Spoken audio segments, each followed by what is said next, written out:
Ke-92, dandan untuk siapa? Hah? Apa tadi kamu bilang? Dia segera mengalihkan pandangannya menatap Ahal, saat ini tengah menatap dia. Akal melangkah menghampiri dia. Mana Arfan? Tanya Afal. Aku tidak tahu. Jawab dia sambil mengusap wajahnya yang basah sebab disemprot oleh Akal tadi. Tadi aku sempat dengar kamu menyebutkan nama Arfan. Akal menatap dia dengan kening berkerut. Aku nggak tahu, mungkin tadi hanya salah orang saja. Setelah berucap, dia mengambil penyapu dan hendak membawanya pergi. Mau kemana? Sontak dia menghentikan langkahnya saat mendengar pertanyaan Akal. Mau mandi? Bukan karena untuk menghindari jawaban dari pertanyaanku tadi, kan? Akal bertanta penuh selidik. Pertanyaan yang mana? Bukannya sudah aku jawab semua? Dia terpaksa membalikkan badannya lagi agar bisa menatap Akal. Apa ada yang kelewat? Iya. Tentang? Arfan. Sejenak dia terdiam. Dengan mata masih menatap Ahal. Kenapa dengan Mas Arfan? Akhirnya dia bertanya. Kenapa tadi kamu tiba-tiba menyebutkan nama Arfan? Akal menatap tanpa ekspresi. Apa kau tiba-tiba teringat dia? Tanya Akal lagi. Aku rasa itu pertanyaan yang tak butuh jawaban. Dia berucap dengan nada enteng. Lalu selanjutnya kembali melanjutkan langkahnya. Pergi meninggalkan Akal yang masih termangu di tempat. Akal masuk ke kamar dan menghampiri dia yang tengah mengeringkan rambutnya dengan handuk. Saat menyadari kedatangan Akal, dia segera memakai jilbab sentannya. Kenapa? Pertanyaan Akal terdengar dingin. Gak apa-apa. Hanya saja aku tak terbiasa. Kenapa tak memberitahuku kalau yang kau lihat tadi adalah Arfan? Sejenak dia termangu mendengar apa yang disampaikan Akal. Selanjutnya dia membalikkan badan menghadap Ahal yang sebelumnya bercermin di kaca rias. Maksudmu apa? Aku lihat Mas Arfan. Kening dia berkerut. Jawab Akal. Aku tak melihatnya. Sangkal dia. Tapi aku melihatnya. Akal menatap dia dengan tatapan dingin. Ia ada di luar pagar rumah berada di atas motor. Meskipun helmnya ia tak lepas, tapi aku masih bisa mengenai dengan jelas bahwa dia Arfan. Ucap Akal. Dan aku juga tahu kalau tadi kamu juga sempat melihatnya. Aku melihatnya, tapi aku nggak begitu pasti kalau yang aku lihat itu benar-benar Mas Arfan. Dia berusaha menjelaskan. Namun setelah dipikir-pikir, untuk apa juga ia menjelaskan pada Akal? Toh ia hanya peduli dengan rasa kesalnya sendiri, dan tak pernah peduli dengan rasa kesal dirinya. Meskipun dia menyadari kekesalan Akal, tapi dia sengaja bungkam. Ia tak ada keinginan untuk menjelaskan apapun pada Akal atas kesalahpahamannya tersebut. Biarlah Akal merasakan apa itu sakit saat pasangannya dilirik dan diperhatikan orang lain meskipun dia masih tak tahu seperti apa sebenarnya hati dan perasaan Akal pada dirinya. Akal mendengkus sambil menoleh ke samping. Terlihat sekali di wajah Akal ada kekesalan yang tak dapat ia luapkan. Dia tetap berusaha cuek sambil melanjutkan aktivitasnya, yaitu mengoleskan krim di wajahnya dan melapisinya dengan bedak tabur. Dia juga sedikit ngoles celak di bawah matanya. Terakhir dia mengambil lipstik berwarna pink kalem untuk dipoleskan di bibir polosnya. Ada apa denganmu? Dia terkejut dengan keberadaan Akal di belakangannya dan merebut lipstik dari tangan dia. Tadi dia pikir Akal sudah keluar dari kamar, makanya dia pede saat berias diri.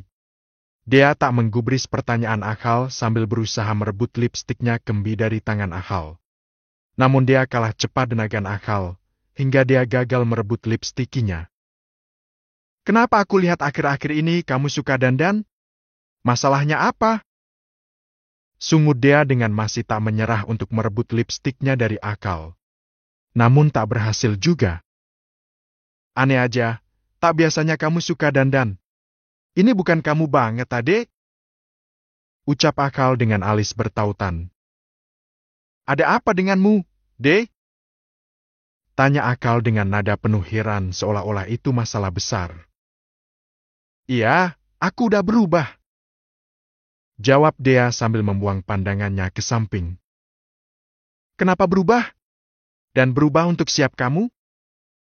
Tanya Akal penuh selidik. Untuk diriku sendiri. Memang untuk siapa lagi? Dia menyunggingkan senyuman sinis di akhir kalimatnya. Takutnya, untuk orang lain gitu. Alis Akal masih bertautan. Dia tersenyum kecut. Untuk apa aku harus susah-susah melakukan ini untuk orang lain? Jika orang yang ada aja tak ngefek. Karena itu aku tak suka lihat kamu dandan. Tapi aku suka. Sejak kapan? Sejak aku menyadari kalau aku telah disia-siakan oleh seseorang. Ada rasa malu sebenarnya saat dia mengatakan kalimat itu. Tapi segera dia telis rasa malu itu. Setelah beberapa hal ia pikirkan. Dea? Iya. Sebisa mungkin dia terligat dan terdengar santai. Dengar, aku tak suka lihat kamu dandan. Tapi kan aku suka. Debat Dea. Jangan pokoknya. Akal kekeh. Kenapa jangan? Kamu gak cocok. Gak cocok kenapa? Menor, kayak emak-emak. Dia yang terkejut spontan membelalakan matanya. Menatap Akal dengan mata lebar. Entah kenapa mendengar werjataan Akal barusan mengundang keemosian dia pada Akal. Dengan tanpa aba-aba, dia merebut paksa lipstik dari tangan Akal dan kali ini berhasil. Namun saat dia ingin memoleskan ke bibirnya, Akal kembali merampasnya, bahkan Akal juga meremas dengan tangannya. Melihat itu tentu saja dia menganggap tak percaya pada Akal. Gus! Dia menuding Akal tampak geram dan sangat kesal. Apa? Kau? Suara dia tercekat di tenggorokan saat Akal menyapu semua alat-alat makeup dia dengan tangannya hingga jatuh dan pecah ke lantai. Tak hanya itu, Akal juga menambah dengan cara menginjak-injaknya di lantai. Dia memejamkan matanya berusaha meredam emosi disertai tarik nafas dan menghembuskannya secara perlahan. Setelah agak reda, tanpa berkata-kata dia membalikkan badannya memungkuri Akal. Selanjutnya hening. Tak ada suara yang keluar di antara keduanya. Akal duduk di sisi ranjang dengan pandangan fokus ke arah luar jendela. Keheningan berlangsung hingga pada akhirnya Akal membuka suara. Sampai kapan kita akan tinggal di sini, Deh? Tanya Akal lirih. Dengan pandangan masih fokus ke arah luar jendela. Tak ada jawaban dari Dea. Akal mengangkat pandangannya menatap Dea yang masih berdiri. Dea, marilah kita keluar dari sini. Kita pindah kah? Kalau kau tidak betah di sini, aku tak memaksamu keluar dari rumah ini. Akal mengernyit mendengar kata-kata Dea. Maksudmu? Tanya Akal dengan nada heran. Kali ini dia menoleh menatap Akal yang duduk di pinggir ranjang. Jika kau ingin pergi, pergilah, tak ada yang menahanku di sini. Akal sedikit terkejut dengan perkataan dia barusan. Ia hanya dia saja tanpa berkata. Dipandanginya sekali lagi Dea yang saat ini berdiri sambil memalingkan wajahnya dari Akal. Jadi? Akal tersenyum kecut. Selanjutnya ia berdiri. Sekali lagi Akal menatap Dea dan masih dengan senyuman kecut. Lalu selanjutnya Akal melangkah ke arah Dea untuk mengambil kunci motor yang ada di meja rias Dea. Tanpa berkata-kata ataupun pamit pada Dea, Akal melangkah keluar dari kamar. Ke-93, alasan Arfan. Dea mondar-mandir sedari tadi di dalam kamarnya karena memikirkan kepergian Akal tadi pagi. Sungguh dia menyesali ucapannya yang secara tidak langsung mengusir Akal dari rumahnya. Tapi dalam hati Dea sungguh tak bermaksud untuk membuat Akal pergi. Kenapa kau sangat payah sekali, Gus? Dea mengusap wajahnya dengan kasar. Memikirkan Akal sungguh membuatnya tak tenang. Tadi aku hanya asal bicara saja, tapi bisa-bisanya kamu menganggapnya serius. Kenapa hatimu tak seteguh abimu, Ahlan? Dea mengoceh sendirian sambil terus mondar-mandir. Beberapa kali menyibak gorden kamarnya berharap bisa melihat kepulangan Akal. Cikaka. Dia berdecak kesal saat apa yang diharap-harapkannya mengecewakan. Akal belum datang juga hingga hari hampir petang. Apa kau tak mau kembali lagi ke sini, Gus? Apa segitu tersinggungnya dirimu dengan kata-kataku tadi pagi saat aku kesal? Dia terus bergumam sendirian. Ayolah, Gus. Jangan seperti ini. Aku sedang merajuk tapi kamu malah mendiamkanku. Dia terus mengoceh sendirian. Mana perjuanganmu? Apa hanya sampai ini saja? Ah, kukira kau sudah dewasa, tak tahunya kau sama saja. Dia menghempaskan bokongnya ke sisi ranjang dengan kasar. Arg! Dia mengerang sambil memenamkan wajahnya ke dalam kedua telapak tangannya. Merasa frustasi dengan kepergian Akal. Padahal jujur, dia mulai nyaman dengan suka Akal yang mulai hangat dan nyambung, tapi saat semuanya baru dimulai tapi tiba-tiba semua itu kembali ke asal semula. Dia kecewa dengan itu, kecewa pada dirinya sendiri yang tak bisa menjaga perasaan Akal. Karena dirinya Akal pergi dari rumahnya. Dan yang lebih membuat dia menyesal adalah sikap dirinya yang tak mencegah kepergian Akal tadi. Dia membiarkan Akal pergi seolah-olah sudah memastikan bahwa dirinya akan merasa baik-baik saja. Seolah-olah dirinya tak punya perasaan takut akan kehilangan sosok Akal. Lalu aku harus apa sekarang? Keluh dia sambil mengangkat wajahnya dan mengusapnya. Gus, kenapa kepergianmu membuatku seperti kehilangan sebuah sesuatu yang berharga? Kenapa kau menyiksaku seperti ini? Di tengah-tengah kekalutan dia, tiba-tiba dia dipanggil dari luar kamar. Dea, keluarlah! Terdengar suara Karin dari luar. Iya, Oma. Dia menjawab sambil berdiri dan melangkah keluar. Iya, Oma, ada apa? Tanya Dea saat sudah membuka pintu. Kenapa dari tadi berdiam diri di kamar saja? Ayo makan malam. Suamimu ajak juga. Sedari pagi belum mau lihat suamimu makan. Setelah berucap, Karin hendak melangkah pergi, tapi segera ia urungkan sebab melihat dia tak bereaksi apa-apa. Kenapa diam saja? Mau makan kapan? Apa mau sholat maghrib dulu biar sekalian nunggu kakekmu datang dari masjid? Tanya Karin. Dia menggaruk kepalanya, bingung mau jawab apa pada Karin. Suamimu mana? Kok dari tadi gak kelihatan? Bisanya selalu ngikutin kamu pergi kemana saja. Dari tadi Oma lihat hanya kamu sendirian yang keluar. Karin bertanya sambil melihat ke dalam kamar dia seolah mencari keberadaan Akal. Suamimu belum datang? Tebak Karin. Ragu-ragu dia menganggukkan kepalanya dengan pelan. Kemana? Oma kira yang tadi pagi itu pergi sudah datang. Belum, Oma. Jawab dia. Ya udah kamu makan dulu. Gih. Sepertinya kamu juga belum makan sedari pagi. Karin berlalu pergi dari hadapan dia. Dia memegangi perutnya yang memang terasa lapar. Sebab memikirkan kepergian Akal dari rumah. Dia melangkah ke arah meja makan untuk makan malam terlebih dahulu. Saat baru saja dia ingin duduk di kursi, tiba-tiba dia mendengar suara motor. Sontak saja dia segera berlari ke arah pintu. Afal! Seru dia dengan semangat. Namun saat mengetahui kalau yang datang bukanlah Akal melainkan Arfan, seketika senyuman dia lenyap. Dia segera menundukkan wajahnya saat melihat tatapan Arfan terarah ke dia setelah melepas helmnya. Kenapa? Tanya Arfan sambil turun dari motornya dan melangkah menaiki tangga rumah dia. Kenapa kau sepertinya lagi menunggu kedatangan Akal, suamimu? Ucap Arfan saat tiba di dekat dia. Siapa, Dek? Apa suamimu susah datang? Karin keluar dan menghampiri dia.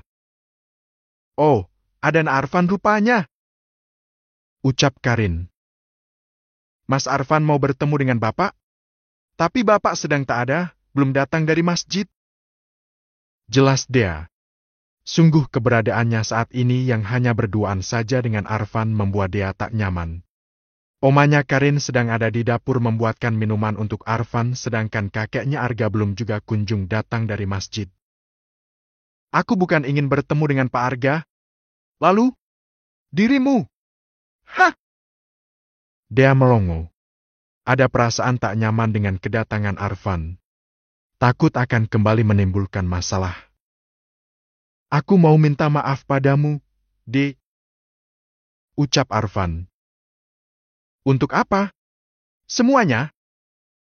Kening Dea berkerut. Maksudnya? Dea tak mengerti. Maaf, aku sempat ikut campur dengan urusan rumah tangga kalian. Dea mengangkat wajahnya menatap Arfan. Aku berpura-pura ingin merebutmu dan mendekatimu hanya karena ingin kau rumah tanggamu baik-baik saja, Dek. Aku tak paham, Mas. Ujar Dea. Aku sengaja melakukan itu, Dek. Itu sudah aku rencanakan untuk bisa mengetahui perasaan akal padamu yang sebenarnya. Jadi, ya, aku rela dituduh apapun oleh akal maupun dirimu juga yang lainnya. Aku gak peduli itu, Dek. Tapi sebenarnya niatku baik. Jelas Afal. Dea bergeming dengan masih menunggu kata-kata selanjutnya dari Arfan.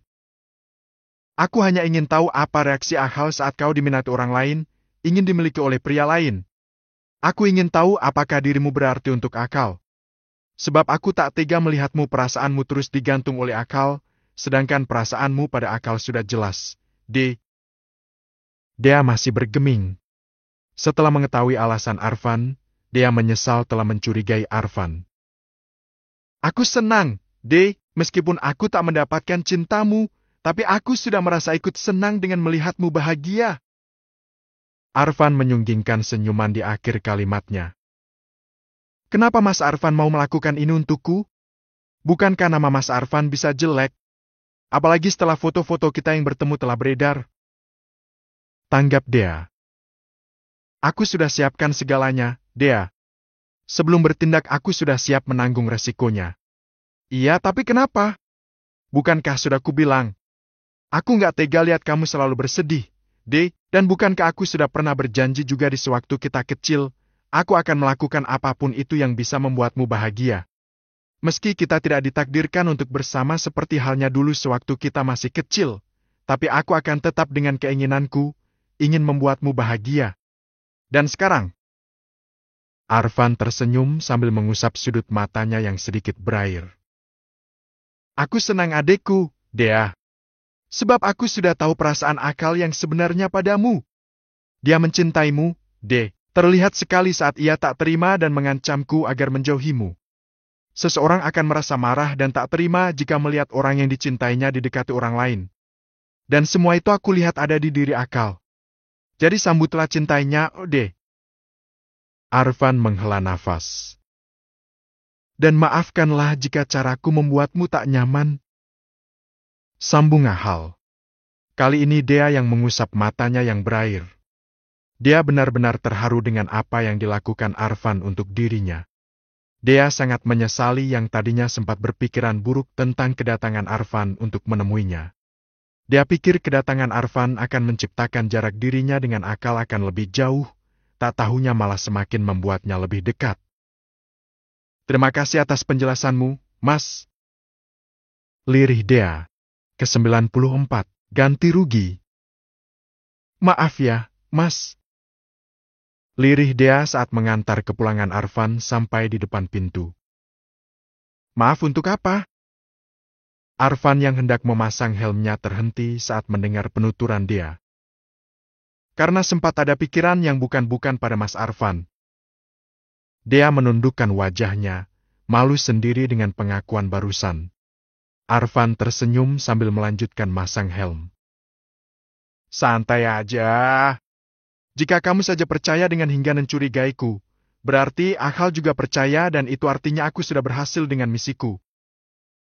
Ucap Arfan. Oleh karena itu, aku segera datang ke sini untuk menjelaskan hal ini padamu agar kesalahpahaman ini tak berlarut-larut hingga menimbulkan kebencian di antara kita. Dan, untuk Apa, Mas? Tanya Dea tak sabaran. Untuk masalah foto kita itu. Suamimu susah bergerak cepat untuk memusnahkan berita-berita buruk tentang kita. Arfan tersenyum tampak geli. Rupanya Akal begitu tak terimanya hingga dalam waktu yang sekejap ia sudah membereskan nama berita itu dan membersihkan nama baikmu.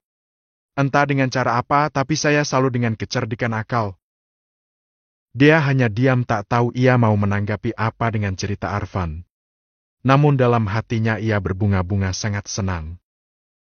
Aku pergi dulu ya, De. Pamit Arfan. Ya, hati-hati. Balas Dea sambil menatap Arfan. Oh, ya. Salamkan para kakekmu, ya. Maaf, gak sempat nunggu. Aku takut akan timbul masalah yang baru lagi kalau aku menambah durasiku di sini. Soalnya suami sedang tidak ada sepertinya.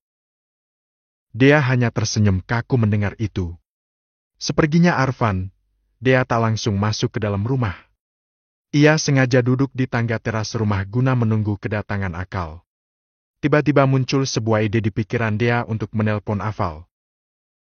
Kenapa aku gak kepikiran dari tadi untuk menelpon suami angku itu? Dea bergumam sambil mencari kontak Akal. Awalnya agak ragu, takut Akal akan besar kepala atau sejenisnya. Namun jika semuanya dihadapi dengan rasa gengsi dan keras kepala, lebih-lebih sama keras kepalanya, maka sebuah hubungan tidak akan terbangun. Setelah berperang dengan dirinya sendiri antara mau nelpon Akal dan membuang rasa gengsinya, dia memencet kontak Wa Akal. Harap-harap cemas dia menunggu panggilannya diterima oleh Akal. Di deringan pertama masih tak diterima, begitu juga dengan kedua hingga panggilannya berakhir. Dia menghembuskan nafas membuang rasa kesal dan menepis rasa kekecewaan. Dia kembali menekan kontak Wa Akal, namun hasilnya masih sama. Akal tak menerima panggilan dari dia hingga panggilan itu berakhir. Untuk ketiga kalinya dia kembali mencobanya.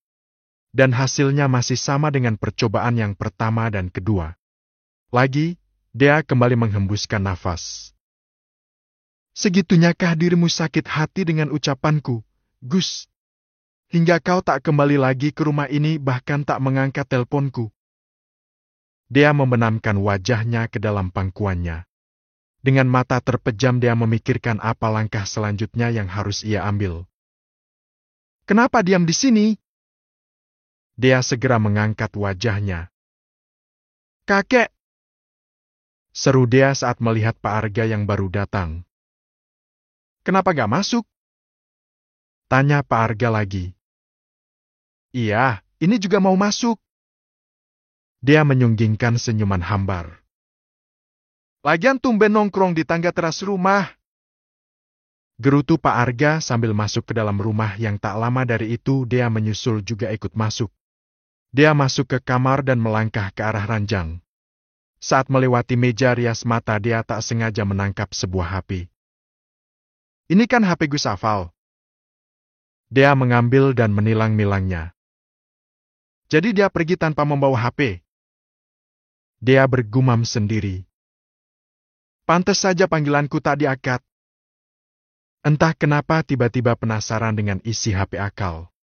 Jari jempol dia menekan layar HP Akal untuk membukanya, namun bersamaan dengan itu tiba-tiba. Ceklek! Dia segera menoleh saat mendengar suara pintu dibuka.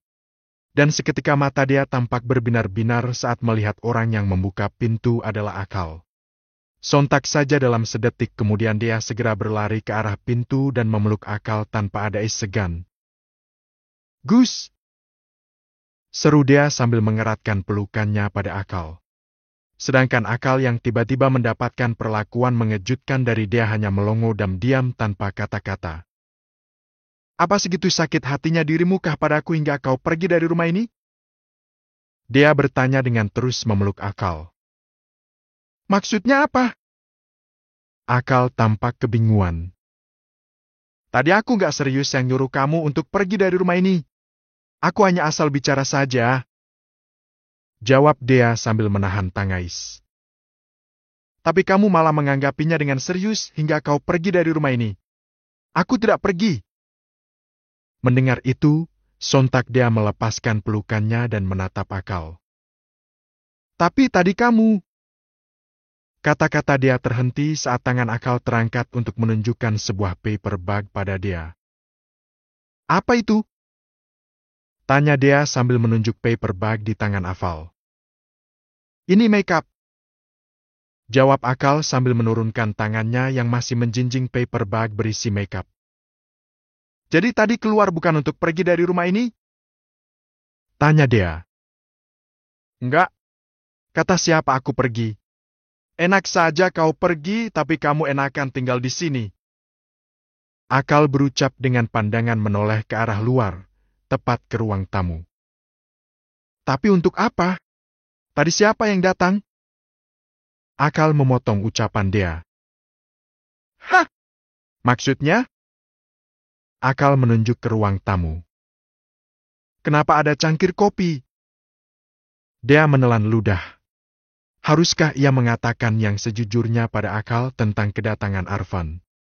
Meskipun kedatangan Arfan tujuannya baik untuk minta maaf dan menjelaskan pada dia, tapi tetap saja dia takut untuk mengatakan sejujurnya pada Akal. Apalagi setelah menyadari kalau Akal orangnya agak sensian. Dea, itu kopi punya kakek. Dia terpaksa berbohong. Entah kenapa kali ini dia takut untuk membuat Akal kecewa. Akal beralih menatap Dea yang sebelumnya menatap ke arah meja tamu. Sejak kapan suka bohong? Hah? Dea melongo. Aku tahu kakekmu tak minum kopi, bahkan tak suka. Dea menelah ludah. Sadar memang tak pandai dirinya untuk berbohong. Jadi siapa? Itu apa? Dea menunjuk paper bag yang dipegang Akal. Sengaja mengalihkan pembicaraan. Akal sejenak terdiam sambil menatap dia. Namun selanjutnya Akal menjulurkan tangannya ke depan dia. Ini untukmu. Akal memberikan paper bag di tangannya pada dia. Untukku? Iya. Dia mengambilnya dan melihat isinya. Ini makeup dan skincare. Untuk apa? Dia melihat Akal dan paper bag-nya secara bergantian. Untuk kamulah. Kenapa tiba-tiba begini? Sebagai ganti rugi. Hah? Dia melongo tak ngerti. Tadi aku keluar dari rumah ini hanya untuk membelikanmu itu, Dea. Aku sampai muter-muter nyari yang sekiranya cocok dengan jenis kulitmu. Jadi tolong hargai. Lagian siapa yang suruh? Aku juga nggak minta. Tanggap Dea. Kamu memang gak minta tapi, aku sadar diri aku salah dan kamu marah-marah hingga menyuruhku pergi karena aku telah membuang semua makeupmu. Dia menutup menempelkan tangan pada mulutnya berusaha agar tawanya tak lepas. Ada apa? Akal menatap Dea dengan penuh heran. Kenapa kamu malah mau tertawa? Apanya yang lucu? Kamu yang lucu, Gus. Dia masih berusaha menahan tawanya. Apanya? Karena aku membelikan makeupmu hingga berkeliling ini karena mencari yang sejenis dengan kulitmu? Iya, Dea. Jangankan dirimu. Teman-temanku saja menertawakanku. Tapi mau bagaimana lagi? Bukankah seorang wanita memang itu kesukaannya? Dea melepas bekapan tangan di mulutnya. Tapi aku gak marah karena itu padamu, Gus. Jelas Dea. Lalu karena apa? Dea tak langsung menjawab. Ia sibuk menahan tawanya agar sampai tak lepas. Aku sudah ganti rugi dan baru pulang ke rumah karena hanya itu, tapi kamu malah tertawa mengejakku. Aku tak mengejakku, Gus. Lalu itu apa? Kalau bukan mengejakku? Sudah aku bilang ini bukan ejekan. Sangkal Dea. Lalu apa namanya? Cinta. Refleks Dea mendekati Akal dan mendaratkan hidungnya ke pipi Akal. Ke-95, lupakan masa lalu. Setelah menyadari ada yang salah dengan dirinya, Dea segera menarik dirinya. Maaf, barusan aku refleks saja. Dea segera memalingkan wajahnya dari Akal dan sambil menggigit bibir bagian bawahnya sedangkan matanya terpejam. Maaf, maaf. Itu sebuah ketidaksengajaan. Dia mengulangi perkataannya pada Akal. Berusaha menjelaskan kepada Akal bahwa apa yang dilakukan dirinya barusan adalah bukan sepenuhnya keinginannya. Sungguh, tadi itu hanya gerakan refleks. Ulang dia. Tidak apa-apa. Refleks yang romantis, kok? Dia semakin memejamkan matanya. Benar-benar malu. Pasti dia mengira aku wanita yang begitu agresif. Gumam dia dalam hati. Kenapa membelakangiku begitu? Tanya Akal, sengaja membuat dia semakin salah tingkah. Coba lihat aku. Akal berusaha meraih pundak dia untuk membuat dia berbalik. Namun dia malah mengeraskan bahunya agar Akal tak bisa membalikkan badannya. Hei, kenapa kamu? Bukannya tadi kamu sangat bersemangat? Akal tersenyum geli dengan tingkah dia. Sedangkan dia yang tengah diselimuti ras malu rasanya ingin nyungsep saja, atau ingin lari ke suatu tempat. Benar-benar malu untuk menampakkan wajahnya pada Akal. Apalagi menatapnya. Dia terus merutuki perbuatan memalukannya tadi. Dia sendiri tak habis pikir. Kenapa bisa-bisanya tadi ia begitu beraninya menyentuh pipi Akal tanpa ada rasa segan atau malu sedikit pun? Dia terus bertanya-tanya. Entah ada gerang apa pada dirinya hingga ia bisa berbuat seperti yang tadi. Dea? Panggil Akal dengan senyuman yang tak luntur dari wajahnya. Hei, ada apa denganmu? Kenapa tak mau menatapku lagi? Apa kurang? Apanya yang kurang? Refleks dia membalikkan badannya menatap Akal. Namun hanya sebentar, selanjutnya dia hendak kembali membalikkan badannya kalau saja Akal tak segera menahannya. Ada Epi? Gak ada apa-apa. Dia menjawab dengan cepat bahkan saat pertanyaan Akal tak sempat rampung. Aku mau Tan. Apa? Lagi dia memotong ucapan Akal. Membuat Akal ingin tersenyum terus melihat tingkah lucu dari dia. Kenapa wajahmu memerah seperti itu? Akal bertanya dengan sekuat tenaga menahan tawa agar sampai tak lepas. Dan akan semakin membuat dia merasa malu tentunya. Hah? Masa sih? Dia meraba-raba pipinya sendiri. Ya, coba ngaca deh. Saran Akal dengan masih menahan tawanya. Dia yang sudah terlampau malu segera membalikkan badannya untuk berkaca ke cermin rias yang ada di belakangnya. Kenapa harus repot-repot berbalik jika di depanmu sudah ada kaca? Akal meraih kedua pundak Dea dan membuat dia kembali menghadap dirinya.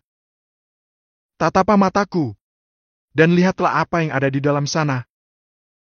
Tatapan Akal lurus ke Dea dan tanpa aba-aba Akal mendaratkan bibirnya ke kening Dea.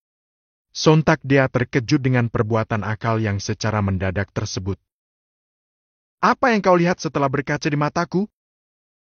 Tanya Akal. Aku tak melihat apapun. Aku hanya mendengar kalau Oma di luar sana sedang memanggilku. Permisi.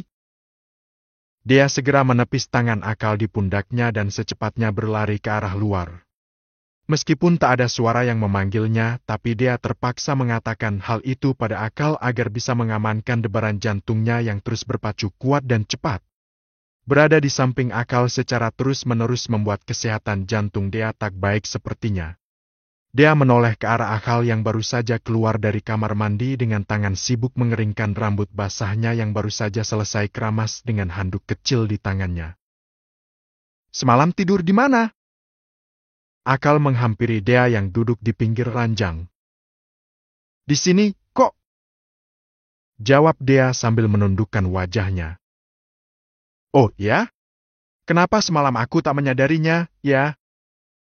Akal duduk di sisi ranjang samping Dea sambil terus mengeringkan rambutnya. Tolong keringkan rambutku. Akal memberikan handuk di tangannya pada Dea tanpa menatapnya. Hah? Serius? Dia menatap handuk di tangan Akal. Kenapa? Akal melirik Dea tanpa membalikkan badannya. Gak apa-apa. Dia segera mengambil handuk tersebut dari tangan Akal dan mulai mengeringkan rambut Akal. "Dea?" seru Akal di sela-sela rambutnya dikeringkan dia. "Iya," Dea menjawab singkat. "Aku ingin bercerita sesuatu," ucap Akal. "Apa? Entah ini penting atau tidak yang jelas, entah kenapa aku ingin sekali menceritakan hal ini padamu." Tangan Dea yang awalnya sibuk di kepala Akal perlahan berhenti saat rasa penasaran hinggap dengan apa yang akan disampaikan oleh Akal. "Apa itu?" Akal mengambil tangan Dea lagi. "Kan bisa dengerin ceritanya sambil ngeringin rambutku," ucap Akal. Tangan Dea pun kembali menekuni aktivitasnya. "Sebenarnya saat kau melihatku menggendong Nihil, itu tak seperti apa yang ada di pikiranmu, De." Tangan Dea mulai lemas saat mendengar nama Nihil disebut oleh Akal. "Meskipun menurutku masalah kita sudah selesai, tapi aku merasa aku perlu menceritakan hal ini padamu. Siapa tahu kamu masih penasaran dengan yang sebenarnya." "Iya, aku sangat penasaran. Bahkan sampai detik ini." Dia utarakan pertanyaannya hanya di dalam hati. "Saat aku menyampaikan keinginan untuk memutuskan hubungan dengan Nihil dan menjaga jarak demi menjaga perasaanmu, tanpa aku duga diam-diam Nihil tak terima dan ia melakukan tindakan untuk menghabisi nyawanya sendiri." Dia yang terkejut sontak menghentikan tangannya yang masih mengeringkan rambut Akal. "Nihil nekat meminum racun. Namun untunglah segera ditemukan oleh kakak laki-laki Nihil dan ia segera menghubungiku untuk membantunya. Aku yang kalut dan khawatir segera saja mengubah arah mobilku ke rumah Nihil yang awalnya ingin menjemputmu." Dia terdiam tanpa kata-kata setelah mendengar penjelasan Akal. Dalam hati dia beristighfar meminta ampun pada Allah sebab telah mencurigai Akal, suaminya, memiliki hubungan dengan wanita yang pernah jadi teristimewa di masa lalunya. "Tapi setelah aku berhasil mengantarkan Nihil ke rumah sakit, kau sudah tak ada, De. Kata kakek dan omamu kau sudah pulang dengan naik taksi." Lanjut Akal. "Tapi jujur, sampai sekarang aku dan Nihil sudah tak memiliki hubungan apapun." "Kenapa?" tanya Dea. Akal membalikkan badannya agar bisa menatap Dea. "Karena aku ingin fokus ke wanita pilihan umiku." Dia terdiam tanpa kata-kata. Matanya berkaca-kaca menahan tangis haru. "Percayalah, Dea. Saat ini aku ingin fokus ke hubungan kita. Ke masa depan kita. Kali ini aku serius dengan hubungan pernikahan kita, De." Akal menatap Dea serius. "Dan aku harap kamu juga seperti itu, Dea. Serius dan fokus ke hubungan kita. Aku kurang serius bagaimana lagi, Gus?" Tanggap Dea. "Katakan, aku harus apa? Lupakan masa lalu, De. Aku punya masa lalu apa? Yang semalam datang Arfan, bukan?" Dea terdiam, dengan pikiran dari mana Akal tahu kalau yang datang adalah Arfan. "Aku tahu hanya saja diam dan tak ingin membahasnya," ujar Akal. "Dan aku juga tak ada niatan untuk tak jujur padamu, Gus. Hanya saja Arfan datang ke sini untuk... Aku tak ingin tahu apapun alasan kedatangan Arfan ke sini, De." Akal memotong ucapan Dea. "Cukup sudah. Mau apapun dia ke sini aku sudah tak peduli. Aku hanya peduli dengan hubungan kita saat ini," ucap Akal serius. "Mari kita bersama, lupakan masa lalu. Jadikan Arfan dan Nihil sebagai masa lalu dari kita." Kali ini Dea tak dapat menahan tangis harunya lagi. Dalam sedetik kemudian dia menghambur dan membenamkan wajahnya ke pangkuan Akal. Dea terisak di dalam sana, menumpahkan kebahagiaannya melalui tangisannya. Ke-96, perasaan Dinar. "Ih, apaan sih? Nangis kok di sini?"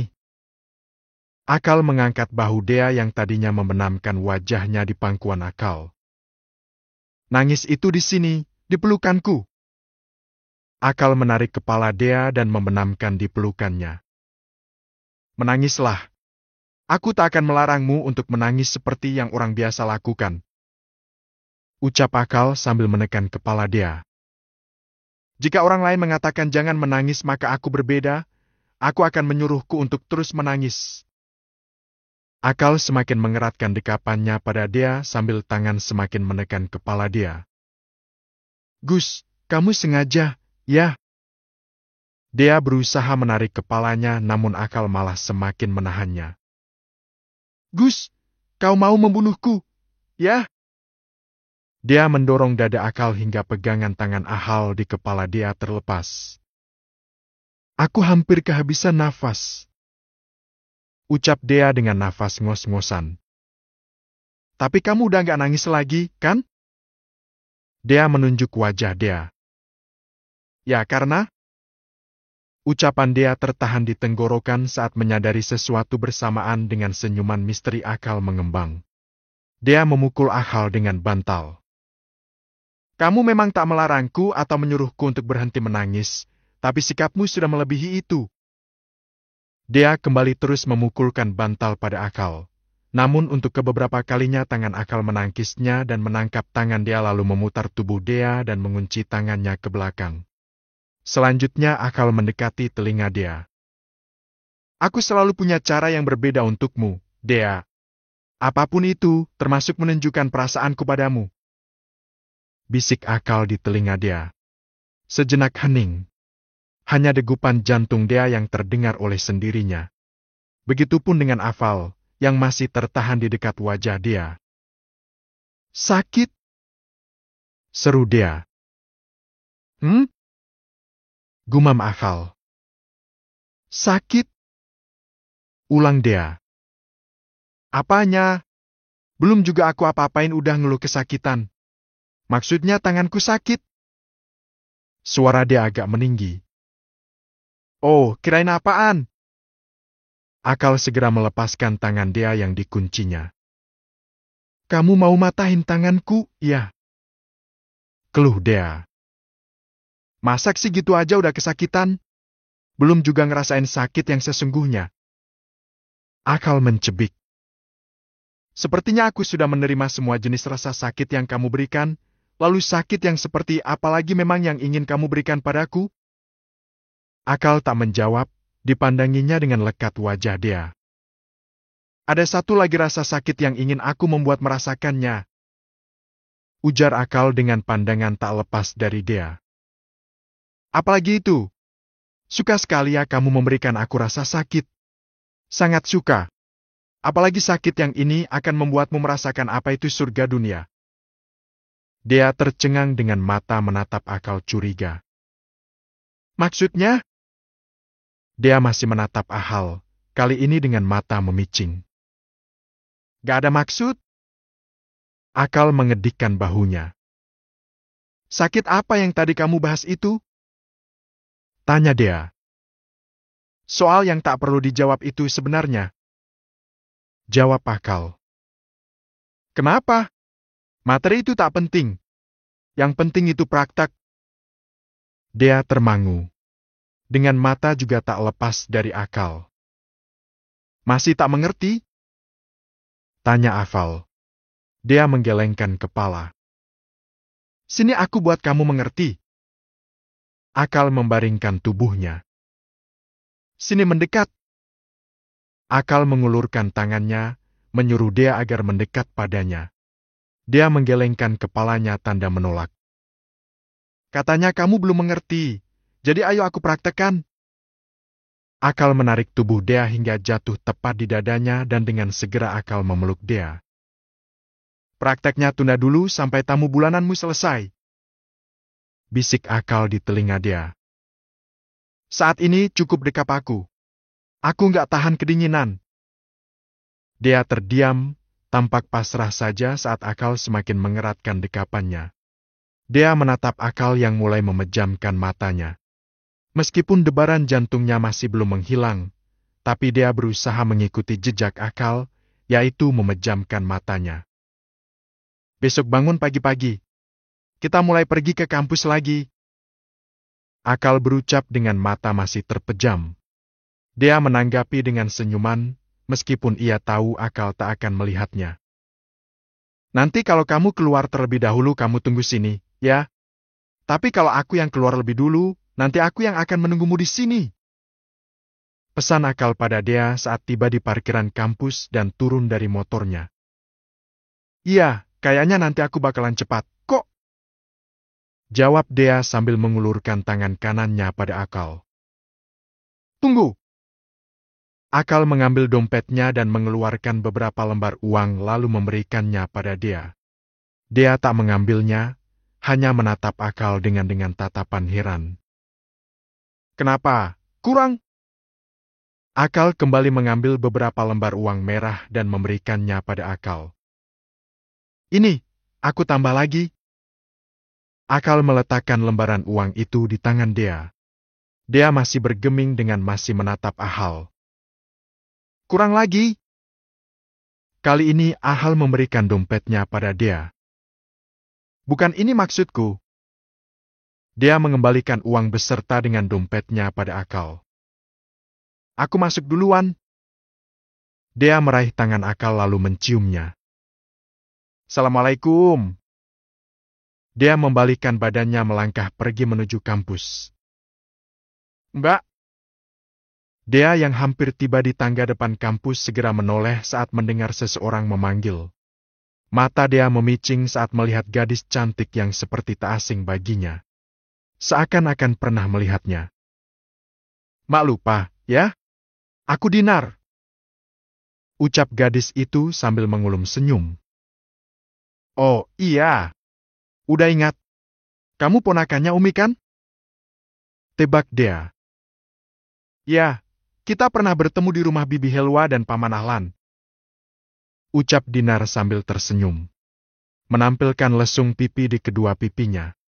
Ah, Dea yang perempuan saja mengakui dan kagum dengan kecantikan Dinar. Sesaat hening hingga akhirnya Dinar membuka suara. Boleh tanya sesuatu gak, Mbak? Tanya Dinar sambil melangkah, begitupun juga dengan Dea melangkah memasuki bangunan kampus. Boleh, apa? Dea tersenyum sambil menoleh pada Dinar yang berjalan di sampingnya. Dinar tak langsung menjawab. Seperti ragu-ragu mengutarakan pertanyaannya. Tanya, apa? Silakan jangan sungkan-sungkan. Ucap Dea saat merasakan keraguan Dinar. Mas Arfan itu seperti apa sih, Mbak? Tanya Dinar akhirnya. Dea mengernyit saat mendengar pertanyaan Dinar. Maksudnya saya, Mas Arfan itu baik apa gak, Mbak? Ulang Dinar. Aku tanya ke Mbak soalnya kan aku dengar Mbak dekat dengan Mas Arfan sedari kecil. Dinar tahu dari siapa? Dinar tersenyum. Dari Bibi Helwa. Jawab Dinar enteng. Beliau juga yang menyuruhku untuk bertanya-tanya tentang Mas Arfan pada Mbak. Lanjut Dinar. Kenapa? Kali ini Dea tak dapat membendung rasa penasarannya hingga memberanikan diri untuk bertanya. Soalnya, ada niatan perjodohan oleh masing-masing kedua orang tua kami, Mbak. Jelas Dinar sontak membuat langkah Dea berhenti dan menatap Dinar. Maksudnya kamu mau dijodohkan sama Mas Arfan? Begitu? Tanya Dea dengan penuh semangat. Dinar mengangguk pelan namun pasti. Wah, selamat, ya. Ucap Dea dengan sumringah. Terima kasih, tapi aku tak begitu tahu betul dengan kepribadian Mas Arfan. Sifat dia seperti apa, perangainya seperti apa. Sebab kami saja belum pernah ta'arufan. Hanya saja perjodohan kami sudah direncanakan. Curhat Dinar. Dea segera mengulum senyum dan memegang kedua pundak Dinar. Kamu jangan khawatir, kesalehan Mas Arfan sudah tak diragukan lagi. Apalagi perangainya. Istimewa banget deh. Dengan antusias Dea berucap. Oh, ya. Lalu lebih baik siapa antara Gus Ahal dan Mas Arfan? Hah? Dea melongo saat mendengar pertanyaan Dinar. Kenapa memangnya? Tanya Dea. Penasaran campur heran. Karena sebenarnya yang aku sukai dan taksiri dari dulu adalah Gus Akal. Hah? Lagi-lagi Dea melongo. Kali ini bukan heran, tapi kaget mendengar pernyataan perasaan Dinar untuk Akal. Ke-90